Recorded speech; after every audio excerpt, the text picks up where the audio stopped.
5 minutes past 10. Our talkback lawyer David Whiting is in the studio and ready to take your calls. 1300 222 774. 1300 222 774 if you'd like to ask a question and seek some free legal advice from David Whiting.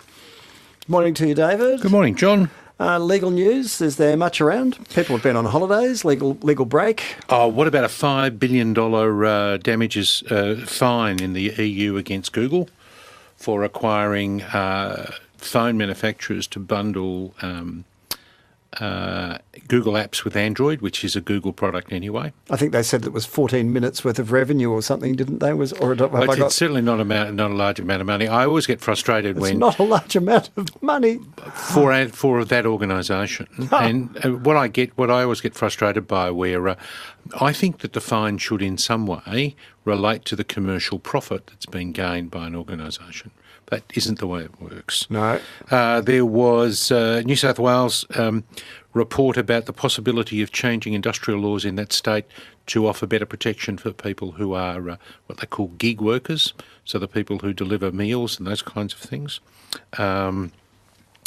Mandatory sentencing is still a live issue, and of course there was an amazing report on the ABC News website last week about a person who will be sentenced tomorrow in relation to false affidavits, issuing proceedings in circumstances where there was no underlying claim. Oh, perjury and preventing the cause. I read this. Sarah Farnsworth and I can't remember who her co-author was. Fantastic story. Tell the bare nutshell of it. Well, the nutshell was that there would, and this person's pleaded guilty to a number of charges. That a couple of stories were that he asserted that he lent his sister-in-law $35,000 and she wouldn't pay it back. So he lodged writs against people with claims that were completely false. Yes. Didn't notify them that they'd been sued. Well, no. Swore false affidavits of service so the court thought they'd been notified of proceedings the defendants hadn't been notified of. And then the courts would enter judgments against people who had no idea there were proceedings on foot against them, and then he would bankrupt them. And presumably run through the same process at that point. So you then lodge a bankruptcy notice, you say that it was served, you then lodge a creditor's petition, you say that it was served, and then all of a sudden someone who has done absolutely nothing wrong, but against this person whom this person had a set, were declared bankrupt and needed to spend a fortune on lawyers to undo that which had occurred. And one of these people was, in fact, the landlord of a factory that had evicted what is now the defendant. For the non-payment of rent. For non-payment of rent, and so he decided to take his revenge, misused the court proceedings. The first thing the poor landlord knew was when the sheriff came and locked him out of his own factory for a debt that hadn't been really incurred, for proceedings he'd never been notified of. The whole thing was fantastic. So bankruptcy, yep. Absolutely outrageous. A couple of other quick things. Morris Blackburn embarrassed by the disclosure that they'd been underpaying some of their casual staff to the total of $1 million. Yeah, I can understand that would be embarrassing, yes. I only found out about that after Liberty Sanger left the studio on Friday. It was announced on Friday afternoon after our regular Friday rapper, Liberty Sanger from said law firm, had finished her stint on the Friday rap. So sadly, I'll be on holidays when she comes back next, so someone else might have to ask her about it. John, talking about what happened in the last week or two, 2 weeks ago when we last spoke, we talked about law conferences in the Greek Isles and your experiences. Yes. There's a very the medico-legal conference. There's a very nice lawyer called Eugenia Matrakis. Yes, I know her well. Who gave me a call because there were a whole series she received a great number of calls concerned about her health, because you referred to some of the people involved as having passed. I can assure everybody that Eugenia is alive and doing very well. Excellent. But I was referring to Jack Harty, who was one of the organisers who has since died, who was in fact my principal when I was an article clerk, and I worked with him for 2 years, and also the late John Phillips, who was one of the organisers, who was the Chief Justice of Victoria, who's died, and Graham Burrows, the forensic psychiatrist, who has died, and they were organisers of the other medical legal conference. So I can tell you that she is alive and well. Excellent. And what it does is it disappoints me it tells me that some people are only half listening, John. Hello, Eugenia. Big cheerio to you. Yeah. Shall we get to today's callers? I have two issues from last week. Excellent. I had a caller from Callisto, John it was, who lives on a service road. And the difficulty is that the council says that that's a Vic Road's problem, not a council problem. And I went and I looked at the planning schemes and the Road Management Act, and the issue that John needs to get to is that he needs to get Vic Roads to confirm with him which roads they are responsible for and which parts of which roads. And if they've got that confirmation, he goes back to council and says, you have an obligation to maintain my road. So that's that one. Yep. Tony from the Marsh, from Bacchus Marsh. Second marriage for Tony and his wife. They each have children, and what they really want is, say, if Tony dies first, he wants his wife to get the use of the super, Yep. but what left goes to his kids and vice versa. There is no product which allows you to lock it in. So Tony would need to, in a sense, give his superannuation to his widow on the condition that she then gives it back to his children. But there's nothing that allows him to lock it at the end. Yeah, how do you enforce Can't lock that? it in. No. No. Oh, that's deeply troubling. Joan in Kilmore's first up today. You're through to David. Good morning, Joan. Good morning, John. Nice to talk to you. Welcome. I just wanted to ask David a question, as in I had a botched colonoscopy about 15 months ago. Yes? And I've been told I can't even get the surgeon to come and say he's sorry. Have you spoken to the Health Services Commissioner? No. Well, I would start there. Okay. Now, look, there is no guarantee in a colonoscopy. I realise that. I'm aware of that. And you've signed any number of waivers. But I would start with the Health Services Commissioner. I'd talk to the Commissioner because one of the issues that for which this service was set up was the communication issue. Yep. I don't know that they're compellable, but there's no logical reason why that there shouldn't be a discussion. I'm absolutely certain that it wasn't deliberate from the surgeon's point of view, but it doesn't mean you shouldn't have an apology. What do you want to do? What do you want to achieve, though, Joan?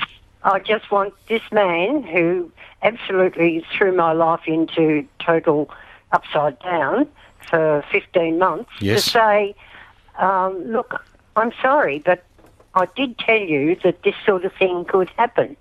He found a tumour on one side Yes. and decided to have a go at it, which he shouldn't have done, apart from the polyps that were there. He Yep. shouldn't have touched the tumour, which he did, and I nearly died because I was on blood thinners and I nearly bled to death.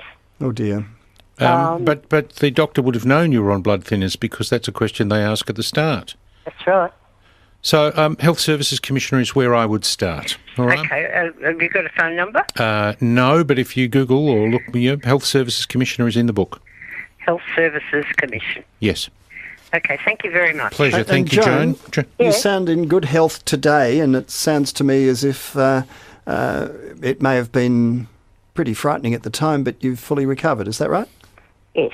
Excellent. Congratulations. Well, Yes, I have. It must have been a horrible 15 months. I have a friend who had... Oh, very good. Very good. I am in good health But not as now, bad as it once was, right? No. Thank you, Joan. Thank you. Bye. and yes, good luck. Trevor in Melton, good morning to you, Trevor. Good morning, gents. Trevor. Thanks for your segment. David, I'm making an inquiry on behalf of my sister, an elderly lady, lives in a small country town, has a vacant block of land adjacent to the house that she lives on, and someone has decided to abandon a car on that property. How long ago? About over 12 months ago. It's been sitting there that long? It's been sitting there that long. Has it got plates on it, Trevor? It did have plates on it. The police were advised. They came, took the plates off. Yes. I think they asked the fellow that owned it to shift it. Yes. He has since left town and I believe has gone to Western Australia. Is it a car in good condition, Trevor? Is it worth anything? I'm not too sure. Trevor, I can tell you what John's advice is. It's not worth a lot of money. John, I can tell you what John's advice is, because this is this regular response, is get someone to put it in the street, tell the council it's abandoned. Yes, well, I've been advised to do that, but it's only moving the problem from one person to another, isn't it? The difficulty is put a value on the car for me, will you? Oh, I'd say $1,000. What sort of car is it? I think it's a Holden. I'm not too sure how old it is, probably 15, 20 years old. All right. And look, John, wait till next week. There's a concept called the disposal of unclaimed goods rules contained in the Fair Trading and Australian Consumer Law legislation. And your sister's rights as being the owner of property where some goods have been abandoned depends upon the value, how she does things, depends upon the value of the goods. So... And while you're absolutely right, you're simply passing the buck to someone else, that someone else has a statutory right to deal with an abandoned car in a way that you don't. Solves the problem. Right? Just push it out on the street. The council has legislation that says if there's a motor vehicle abandoned and there's a definition of how they know it's abandoned, then they have a statutory right to come and deal with the car. Your sister doesn't have that right. So if you want to go the other unclaimed goods process, which would involve your sister selling the car... And then having to go through all sorts of processes and procedures, it's a pain in the backside, Trevor. So there you go. Yeah, so... Throw it out in the street. Yeah, just get someone to pull it by the bumper bar or push it if it's... Is it locked? It's locked. That'll be in gear. Yeah, well, you just get someone... That's only a minor challenge for somebody like you, someone with a Trevor. hefty four-wheel drive or a tractor, pull it out onto the street and the council will take it away. Good on you. All righty. Thanks a lot. Thank you, we're full of practical advice here on the morning program. Forget the law. Peter in Ivanhoe. Morning to you, Peter. Oh, good morning. Hi. Yeah.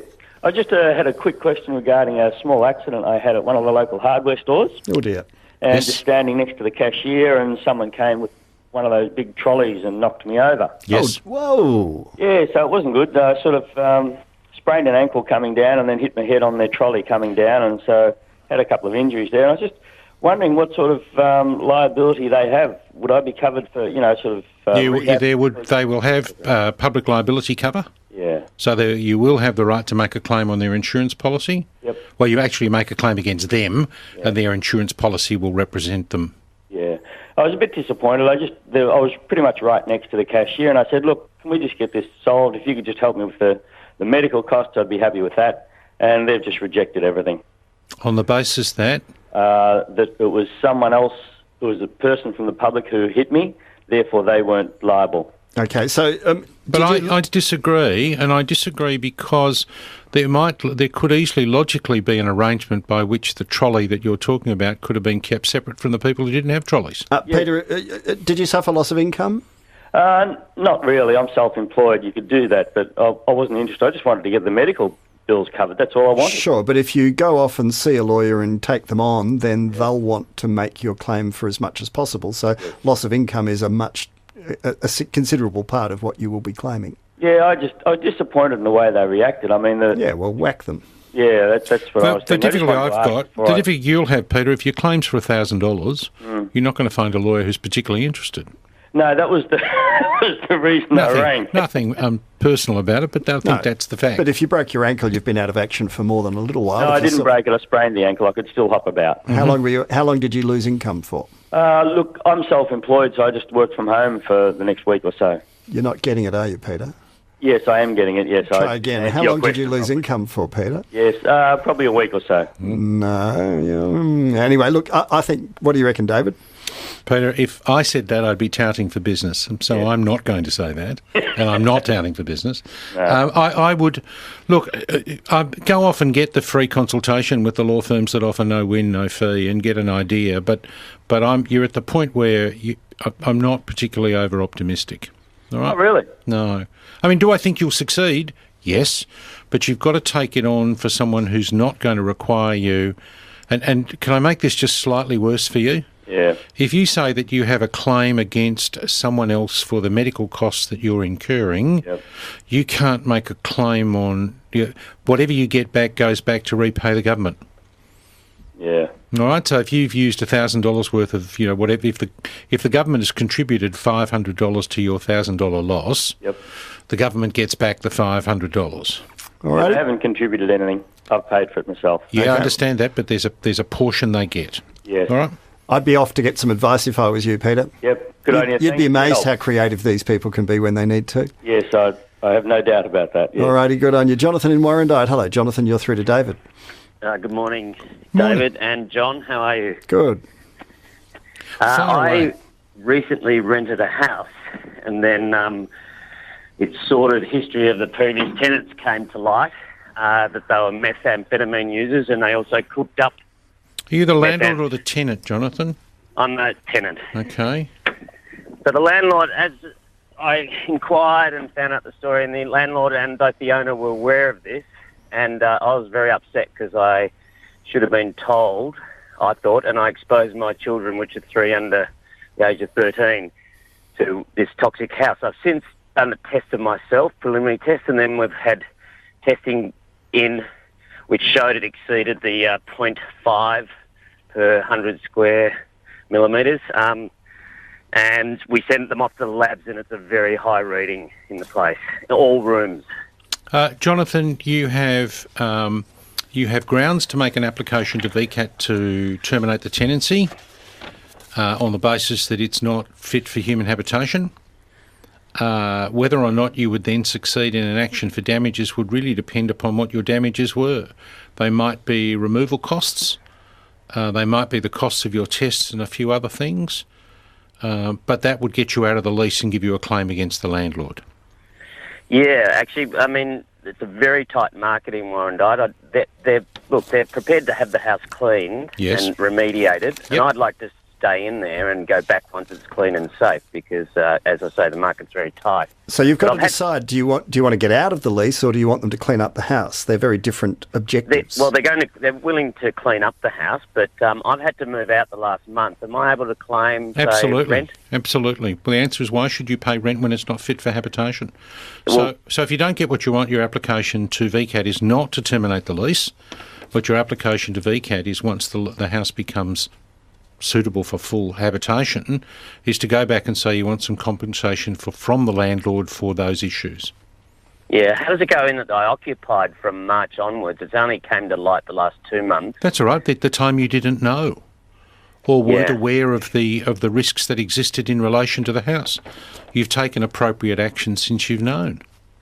Do I claim rent right back to March or when I became aware of it? No, but it seems to me that you claim rent from the time at which you were paying rent. Okay. All right. I mean, you might argue that the premises were worth less because they were not fit for habitation, but if the rental market is tight, I wouldn't be wanting to make your relationship with the landlord any worse than it is. Yeah, no, we're all getting on well. It's all civil. Yeah, that's right. Until you ask him for 9 months' rent, yes. Yeah, well, that's I had to pay for the $2,000 of the test. Yeah, but you want all that back as well. All right? Yeah, that's right. And also I have to book my kids into a B&B when I have them now to be close to the schools. I've moved to a family property 2 hours out of Melbourne. And you're the non-custodial parent and you have to deal with these other issues. All of those are costs that occur as a consequence of the state of the premises that the landlord rented to you, yes. Make the claim for the lot. Thank you, Jonathan. Thanks very much. Great. Good on you. David, I've triggered some fairly stinging criticism directed at me, I might say, not you, for my tongue-in-cheek suggestions to our injured hardware store customer. The problem with radio, John, is they can't see the smile. As a solicitor myself, writes Melissa in Camberwell, I was horrified the way you just tried to get the caller who was injured in a hardware store to say he had loss of income when clearly he didn't. It's a horrifying indication of the litigious environment we live in. You expect others to live up to a pure standard in all your interviews. When it comes to tongue-in-cheek legal advice, you encourage massive stretches of the truth. Once a lawyer, always, says Chris in Red Hill. So you're recommending lying to an insurance company to increase a payout? Really? The man injured in the hardware shop should write a letter to management, describe the accident, mention the lack of help from staff, express disappointment, speak of expenses incurred, and management are likely to be concerned about the poor publicity, claims Anne from Glen Iris, as if. I'm with Anne. Well, I think you write that letter and you say, in a week I'll forward this on to the following media outlets in order to attract some further attention if I don't get a response from you now. Yep. I want to have a conversation with you. Yes, and I'm not going to let it go. Ah, dear, look, there you are. That'll trigger another flurry of text messages to me now too. Simon in Rowville, morning to you. Simon, you're through to David. Yes, good morning, John and David. I've got a general question about privacy.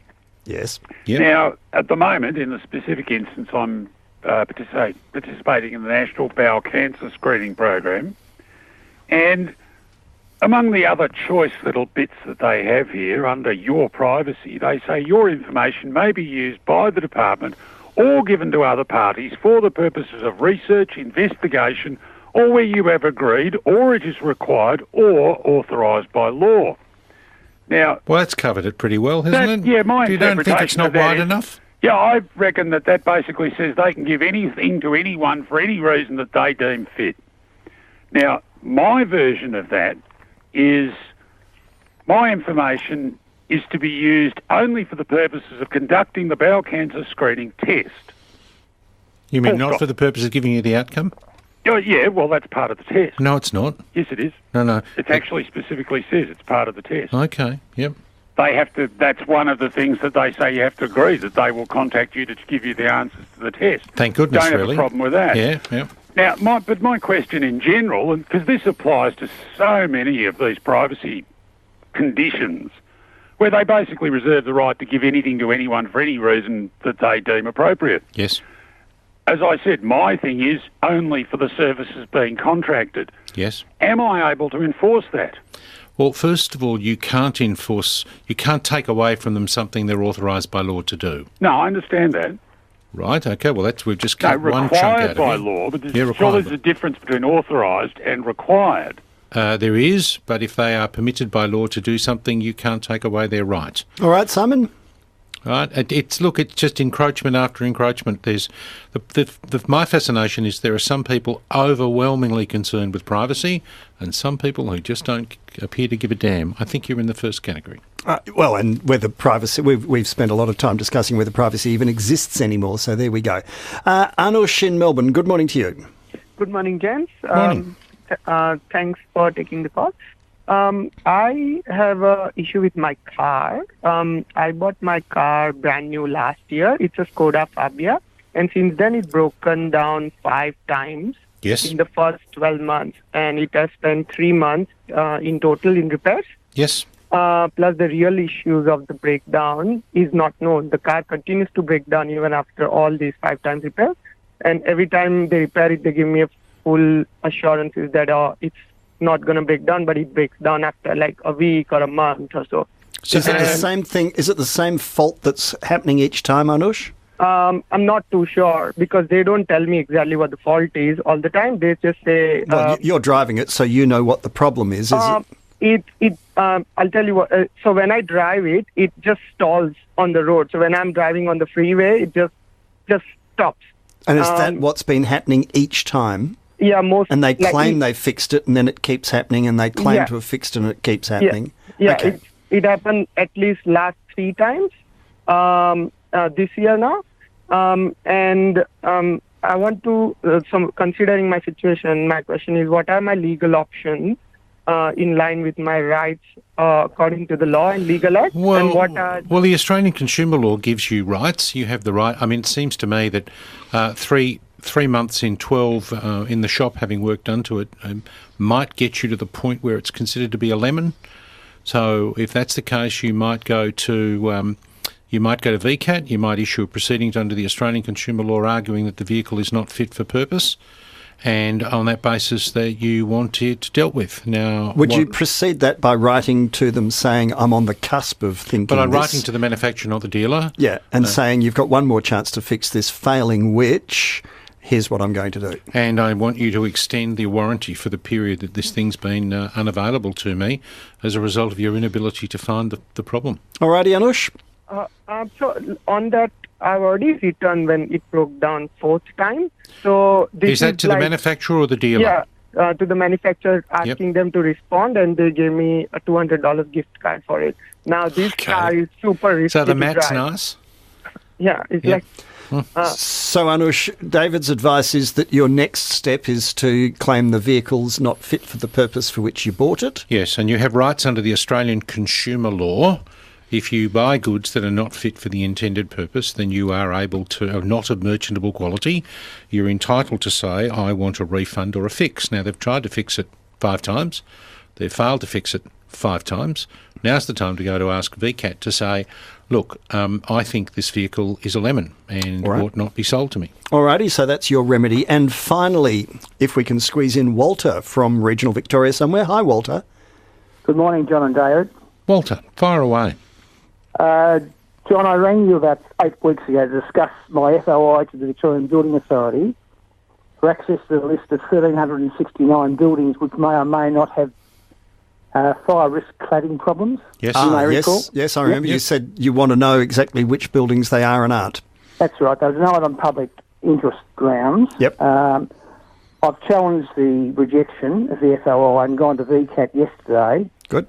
We're going to a compulsory conference on the 21st of September. And I just wanted to briefly discuss with you and David how the process will go. My concern at this stage, John and David, is for owners of these apartments or prospective owners or tenants, etc., and also the visitors to the apartments. I've been reading up about the Grenfell Tower fire in London. Yes. And also about the Lacrosse Building fire in Docklands. Yes. It's pretty frightening stuff. Right. I'm concerned that people may be living in potential fire traps. Well, I got an email last week from an existing client who said bought an apartment in December 2016, and in December 2015 the Owners Corporation got a report saying that there was flammable cladding in the building, and it wasn't included in the information I got at the time of the purchase. Which was a year later. Yes. So for 1 year they already knew and then didn't disclose to subsequent purchases. They're the current instructions, so I haven't tested them. So I understand exactly where you're coming from, Walter. I think the question then, I would have liked to have seen some approach by the government to contact every occupant of every building, right? Which isn't. I mean, what do you want to do with it, Walter? Well, look, I'm not really sure where I'm going with it, quite frankly, David, because it appears to be bigger than Ben-Hur. I think it's huge, but I do think that the answer. I mean, the other thing is there are 1,300 buildings.